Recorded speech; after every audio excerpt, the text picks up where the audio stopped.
Hey everybody, this is set 21348, Dungeons & Dragons Red Dragon's Tale. It has 3,745 pieces, it's an 18 plus set, and it retails for $359.99 in the US. Not only is this an amazing fantasy scene based on the world of Dungeons & Dragons, but it also comes with an official adventure that you can download online. It was also available as this physical copy that required insider points. Inside the book you'll find story information, character sheets, and everything you need to play the game.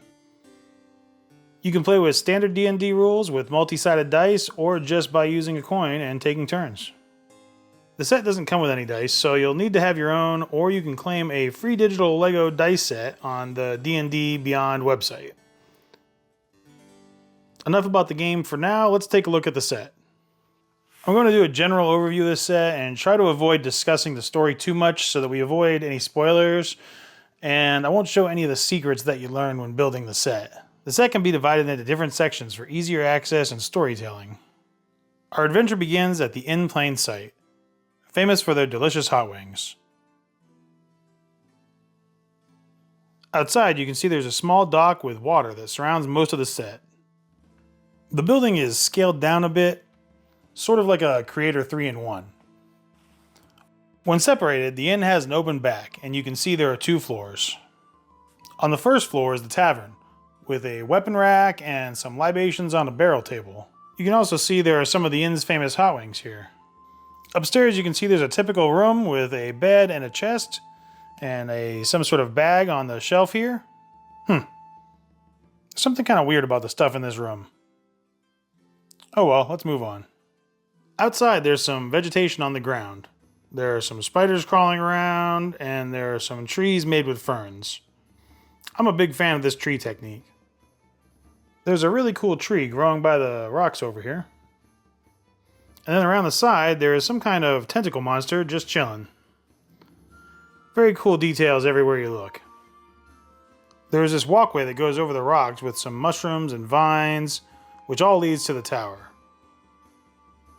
Around the back, you can see the grassy area beneath the walkway and the dungeon area. There's a bunch of dungeony stuff down here.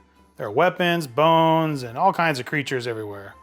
One neat detail is the way this wall can be removed for easier access to some of the things that you can find.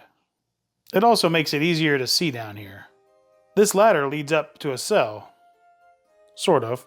If you look inside, you'll see the like and subscribe buttons? That's weird. And now the tower. This wall acts as the interior of the inn when it's connected. This picture ends up being on the inside of the upstairs room. Down below you can see there's some unique plant life. Around this side there's some nice rock work and a column. There's a spiral staircase that wraps around and up to the next level. Up top there are these great doors with arches and stained glass. I love the way the tower is partially destroyed and has crumbling walls and missing sections all around here. It's really neat the way they did some of these. And I think it really sets the mood. There's some creepy dragon stuff in here and a bunch of spells and magic stuff in this room up top. And then at the very top there is this egg up here. Interesting. Let's take a look at the minifigures.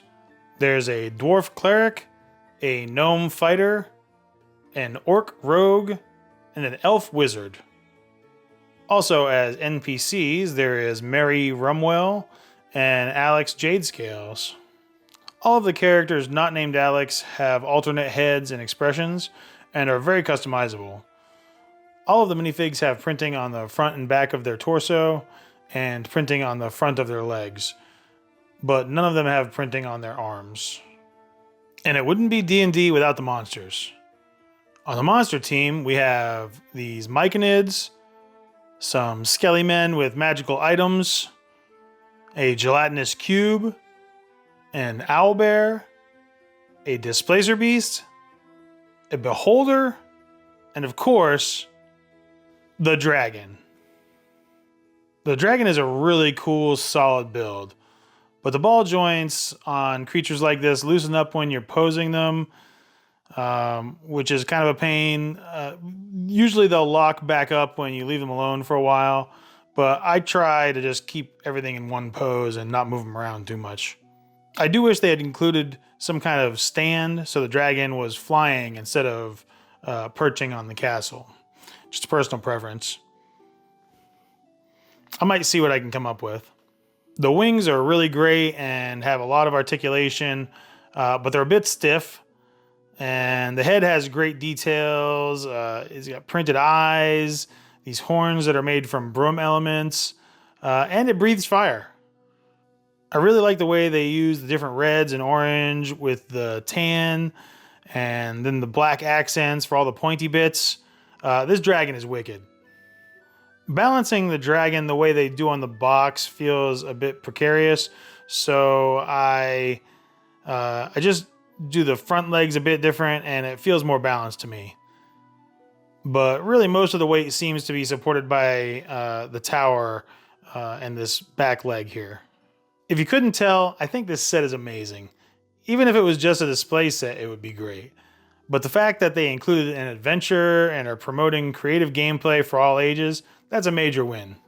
There were a few times in the build process where I questioned the order of operations. Sometimes it was hard to squeeze my hands into areas that were just accessible moments before. And there were a couple of times where I felt like the addition of one or two more pieces would have given more support. One other choice I'm still trying to figure out is why this trap back here doesn't have a way to stay up. I added a couple of pieces so mine stays, but normally it would just be hanging down. It's an odd choice in my opinion.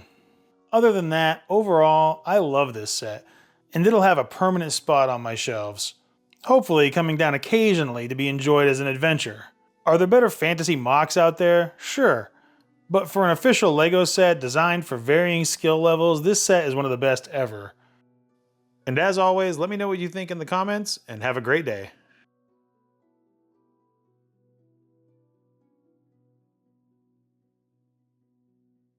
Adventure awaits.